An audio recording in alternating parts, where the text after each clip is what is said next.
هم دغه شاهد حدیث چې حضرت ابی هریره فرمای امام بخاری امام مسلم رحمت الله علیه روایت کړي فرمای حفظت من رسول الله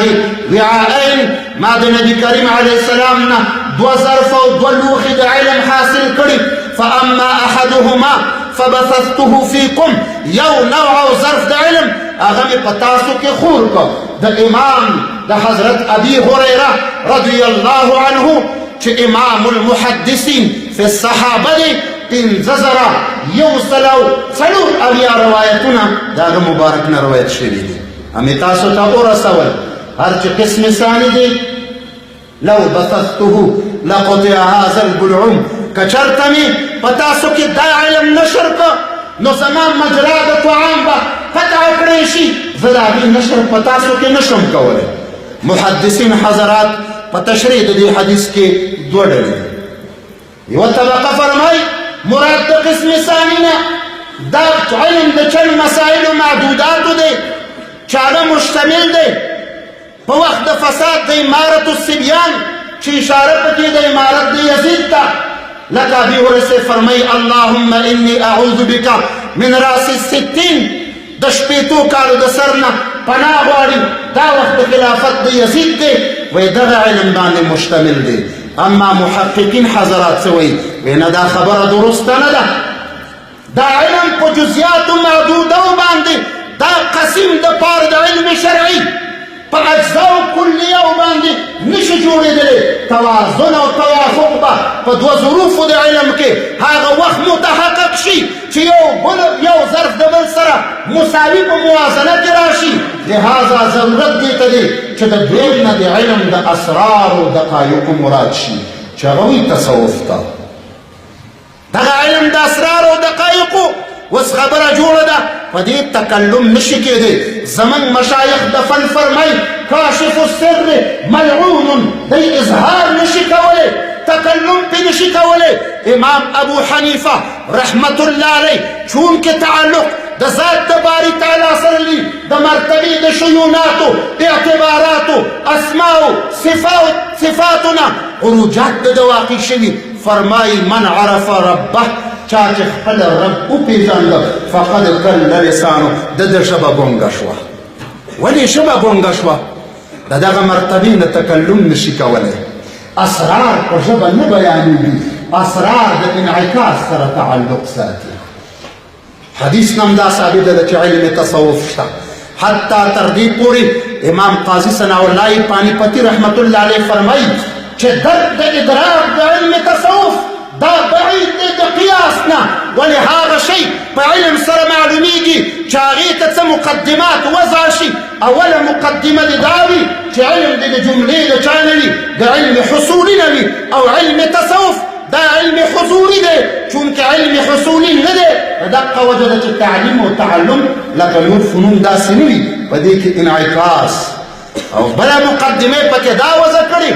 چې د سامع علم دی وي په موضوع د معلوم سره او په دې کې علم هغه موضوع چې ده په علم تصوف کې هغه ذات د الله تبارک وتعالی ذات د خدای پورې تعلق ساتي نو لهذا دا دوه علوم دي یو علم د ظاهر دی دویم علم د باطن دی یو علم د شریعت دی دویم علم د طریقت دی یو علم د حق حال دی دویم علم د حال دی دغه علم د حصول نه اکثره حضرات دا په غفلت کې پراته دي صاحب د حقایق قنع عن التصوف دا بهتر کتاب دی یو جلد ځان ته پیدا کړي هغه فرمایي هغه احکام چې د مکلف پورې تعلق ساتي هغه دوه قسمه دي یو قسم د ظاهر د مکلف یو قسم د باطن د مکلف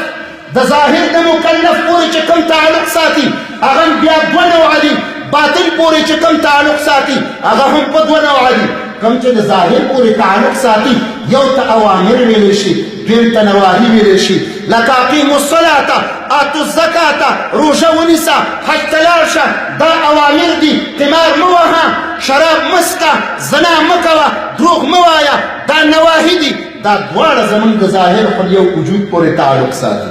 دویم قسم د باطن پورې تعلق ساتي دا هم یو اوامر دي دویم نواهي دي اوامر دا ایمان په الله راوړه پریدا او دارنگی کبر پریدا حسد پریدا ریا پریدا کسل فی الطاعات پریدا حب د مال پریدا دا چې دی هغه منکرات دي چې د قلب پورې تعلق ساتي او کوم چې مامورات دي نو هغه ایمانیات او معتقدات دي او په زړه کې هغه اوصاف دي چې هغه ته شکر ویلی شي ذکر ویلی شي هغې ته صبر ویلی شي قضا بالرضا ورته وایي همدغه وجه د علماء کرام فرمایي چې تصوف وایي دې ته چې ستا تخلي د رذایلو نه راشي او تحلي په فضایلو باندې راشي دا علم تصوف دا یاد ساتئ ټول اتفاق لرئ په دې باندې چې علم د ظاهر دا فرض عین دی دا واورئ چې علم د باطن فرض عین دی فرض عین دا مسله ډېره اوږده ده اوس به ما تاسو ته که وخت وی د 500 کتابونو عبارات پیش کړي وو چې علم تصوف دا فرض عین دی ائمه د دین په دې باندې اتفاق لري د چا اختلاف نشته علم تصوف دی فرض عین دی د هغې جملې نه حضرت امام عبدالوهاب الشعراني رحمة الله عليه امام جلال الدين السيوطي رحمة الله عليه امام غزالي رحمة الله عليه ابن عابدين الشامي رحمة الله عليه محمود آلوسی رحمة الله عليه امام رازي رحمة الله عليه امام عبدالغني نابلسي رحمة الله عليه آن په دغه ټولو تفاسیرو کتابونو کې تر دې پورې که بل نشئ پیدا کولی دغه تفسیر معارف القرآن تر مفتی شفیع رحمة الله عليه پورې آخر د سورې توبې وګورئ هلته حکم کوي علم تصوف فرض عین علم تصوف که په دې معنا کوي چې حلقې د ذکر ته وایي که په دې معنا کوي چې بیعت الشیخ ته وایي نه بلکې علم تصوف به په دې معنا واخلي چې ستا په باطن کې کوم خبیثه امراض دي هغه ستا دا شی ختموي نو بیا د هېڅ چا اختلاف پکې نشته چې دا فرض عین دی په دې وجه علم تصوف دا د فروض اعیانو د جملې نه دی نو دې علم ته توجه وکړئ د هغې دپاره خپل اساتذه دي دغه خلفای کرام دغه مشایخ عظام دا ستاسو تصفیه د قلب کوي او تزکیه د نفس فرمایي تاسو کمال معرفت د اله العالمین ته رسوي نو که زه ملایم محدث یم او زما په قلب کې ریا وي تکبر وي او انانیت وي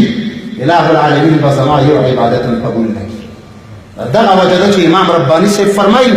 د آخري جمله په دې موضوع کې کوم بیا څه نصایح لرم انشاءالله بس کومې امام رباني رحمة الله علیه فرمایي ګورئ انسان ته رب کریم دوه قسمه عقل ورکړی یو ته عقل معاش وی دویم ته عقل معاد وی عقل معاش هغه دی چې تا په انتظام د ټولو امورو د دنیا کړی دی تا ټول اسباب د ژوند ځان ته مساعد کړي ولې ستا په وجود کې عقل دی ته یې محکوم ګرځولی چې خواړه هم تیار کا څښاک هم تیار کا لباس هم تیار کا د ژوند اسباب هم مساعد وګرځوه دا عقل د معاش کې او چې کله بیمار شي دا عقل تا ته وایي ډاکټر ته هم لاړ شه تداوي هم وکړه خو په دغه وجود د انسان کې یو عقل معاد دی عقل معاد دا دی چې تا محکوموي چې آخرت را روان دی ځان تیار کا باطن صفا کا که مریض د باطن نو یو باطني حاذق طبیب ته هم ورشه بیا امام رباني رحمة الله علیه تجزیه کې مبارک د ښکلي انداز کې دا مکتوب لیکلی مبارک فرمایي وایي ګوره انسان تا ته عقل ویلي چې ډاکټر ته لاړ شه چې جوړ شي دا جوړوالی په ادا د عبادت کې تعاصر لازموي